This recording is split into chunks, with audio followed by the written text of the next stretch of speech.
Okay, let's make one thing clear. Racism should not be in 2020. We have COVID, we have fires, we've got the election, we even have an asteroid heading this way. So, racism should not be in 2020. I'm Steven Skrivic with Lifestyles in Atlanta, where we discuss cultures, we discuss staying fit, staying healthy, and so much more.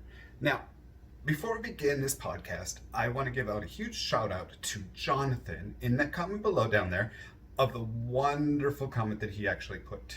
Now, if you want to be shout out in our next video, please make sure that you hit that subscribe button, give us a thumbs up, ring that bell, and then comment below. Catch 'em all.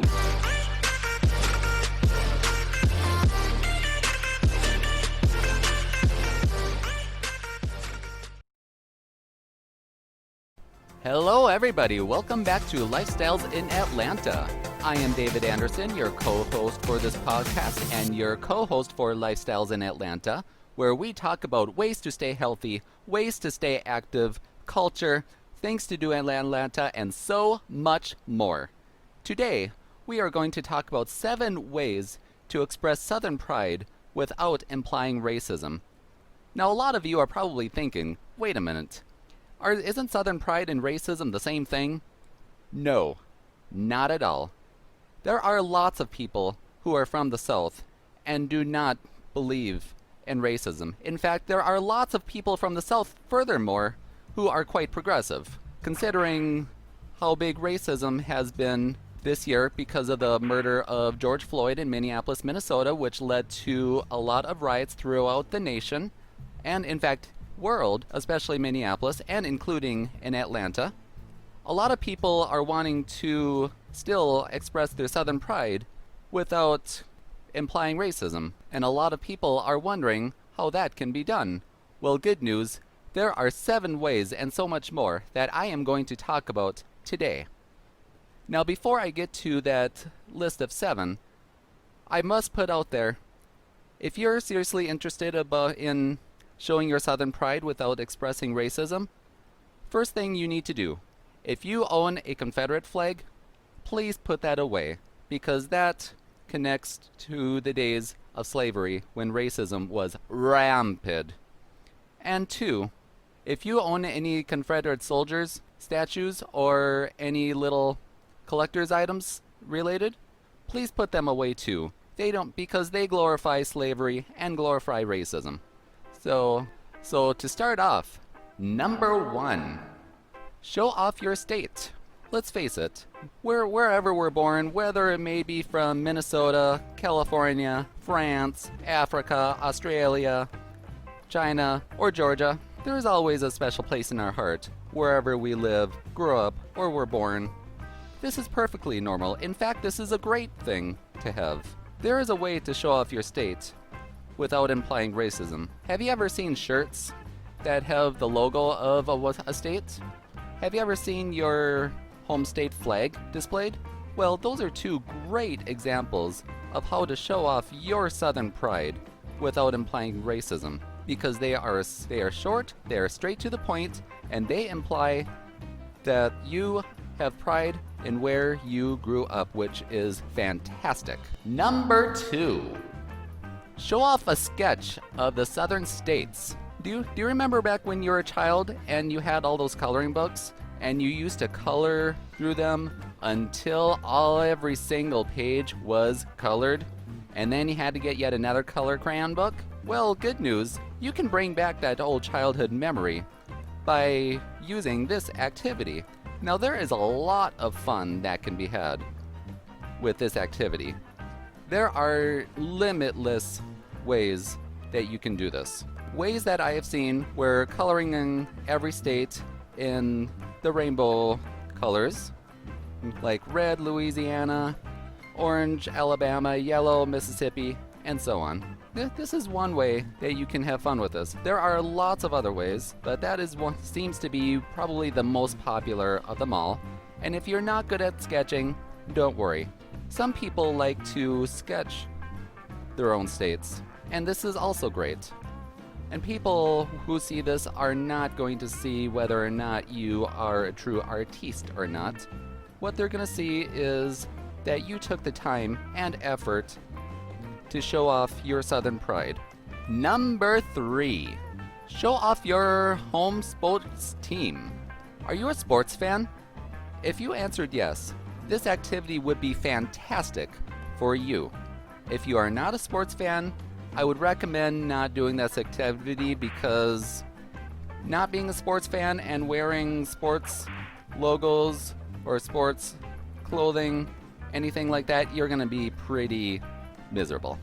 So if you are a sports fan, showing off your sports team is a great way to show Southern pride without implying racism. And on top of that, let's face it, sports players and people of sports teams need a lot of motivation that comes from outside. They need their fans to cheer them on. Otherwise, if they don't have anybody to cheer them on, they're probably not going to be led to victories.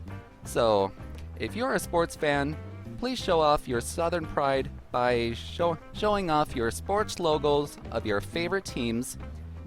For those Atlantans who are out there, examples of such teams include the Atlanta Braves, the Atlanta Falcons, and the Atlanta Hawks. There are much more, but those 3 seem to be the most popular.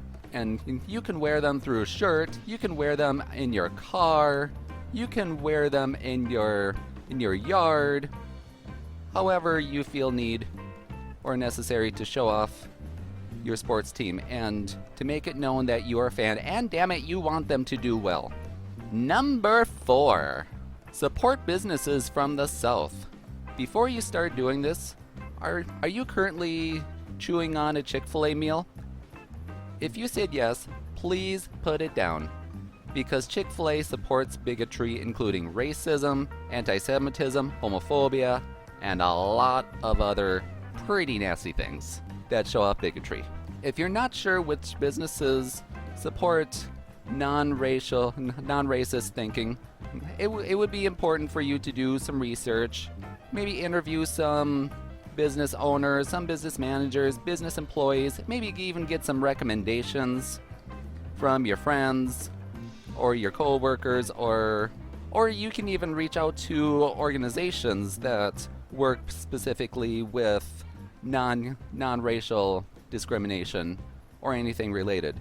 They would be more than happy to give you some recommendations for what you're looking for, whether it would be shopping for clothing, shopping for food, groceries, collector's items, anything like that. Your community would be more than happy to help you out with what would be the best fit for you to support businesses that do not discriminate. Number 5. Listening to music from and about the South. Now, when you heard me say that, you're probably thinking, wait a minute, does this mean I have to put down my Leonard Skinner albums because they support the Confederate flag? No. In fact, personally, me, David Anderson, I love Leonard Skinner. And if it means anything, they are pretty ambiguous with their political beliefs for the most part. So, and also, let's face it, Leonard Skinner is a fantastic band. They do well. They've been around for almost 50 years. They're still amazing. So, if you're still listening to Leonard Skinner, keep listening to Leonard Skinner. They're great. When it comes to music taste, some people like music about the South. Some people like music that's popular in the South. Whatever floats your bubble with that one, you're great. And if it is important for you to support artists who sing about or support progressive way of thinking, some artists that you might want to consider are Drive-By Truckers, St. Paul and the Broken Bones, Carrie Underwood, The Chicks, formerly known as the Dixie Chicks. Those are just a few who support such progressive way of thinking and also are popular in the South. And they're mostly and they sing country music and southern rock, which those two are believed to be the two most popular in the South. And if you're from the South and you're not interested in either country nor southern rock, that's okay too. Supporting artists who were born and raised in the South will also be a great way to support Southern pride. One example of that is over in Atlanta, and this is where a lot of hip-hop and R&B artists were derived, and this has been that way for decades. Artists who are such an example include Usher, Outkast, TLC, if you're into the 90s or 2K, or if you want to get more current, Lil Baby has been huge in 2020, and he's got a lot of Atlantan roots. So, if you're looking for good music, I hope that helped. Number 6. Watch movies about the South. Now, you probably heard me say that, and now you're probably thinking, does this mean I have to put down Gone with the Wind and burn it to the ground? No. Not at all. In fact, that is probably, no question, one of the top 10 in greatest movies of all time in cinema. I mean, are they a great example of non-racial discrimination? No. Do they support 1939's definition of progressive thinking? No. Does that matter? No, not necessarily. So if you like Gone with the Wind and you've been watching it for years, you're fine to keep watching it. Keep watching it. However, if it is important to you that you support movies about the South and also do not glorify racism at all, there are some movies that would be a great fit for you. If you're looking for good movies about the civil rights movement, recent movies that came out include Selma, Loving, and Green Book, which Green Book won the Oscar for Best Picture in 2018. Congratulations to them. I know it's late, but hey, better late than never. And also, if you're looking for a movie that's not necessarily about the civil rights, maybe it's a good drama or a good comedy or a love story, maybe even an action movie. Movies that might be the good fit for you include Blindside, Defying Secrets of the Ya-Ya Sisterhood, and Sweet Home Alabama, which Blindside has Sandra Bullock, and she won the Oscar for Best Actress 2009, if that means anything, also based on a true story. And also, all three of those movies are also fantastic. And there are lots more that exist, but I hope that gives you a good idea. And finally, number 7. Refrain from language that refers to slavery, racism, and bigotry. You've probably heard the saying many times, and guess what? I'm going to say it again. Language matters. Whether we know it or not, sometimes we may say words or expressions that may imply something that we don't necessarily mean to imply. One example, racism. Expressions such as antebellum, Dixie, and damn Yankees are probably ones to avoid if you want to refrain from such language.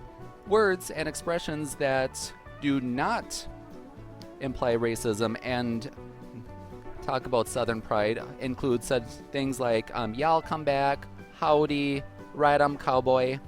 Okay, maybe I'm getting to Texas with some of them, but hey, still Southern pride. And if you're from Georgia, you're still fine to use them. Now you're probably wondering about the 3 that I noted that do imply racism: antebellum, Dixie, and damn Yankees. Well, you're probably wondering why, and I'll tell you why. Antebellum refers to the time when slavery was a part of daily life, or particularly before the Civil War. So they do have a strong connection to racism. And same thing with the word Dixie. Dixie, have you ever heard the southern area be called Dixieland? Or sometimes Dixie for short? Well, yep, that still also connects to back when slavery was a part of daily life. And also, damn Yankees, that saying was commonly used during the Civil War against the North because the North was fighting against slavery. So a lot of people from the South use that expression as a way to verbally fight against them and to get everybody else from the South against what they called, quote-unquote, the Yankees. And most notably in the news for 2020, you probably heard 2 country groups changed their names because their old name implied racism, such as the groups formerly known as Lady Antebellum and Dixie Chicks. They changed theirs to Lady A and the Chicks, so that way they still have a little bit of their old name, but yet it no longer implies racism. So if you're looking for a good example of how to change language from implying racism to not implying racism, those would be some excellent examples. And there you have it. 7 ways to express Southern pride without expressing racism or implying racism. I hope this list helped, and I hope you consider using these 7 ways to express Southern pride, but not implying racism. I am your host, David Anderson, and your co-host of Lifestyles in Atlanta. Please follow us here on this podcast and on the website, lifestylesinatlanta.com. And I hope to see you soon.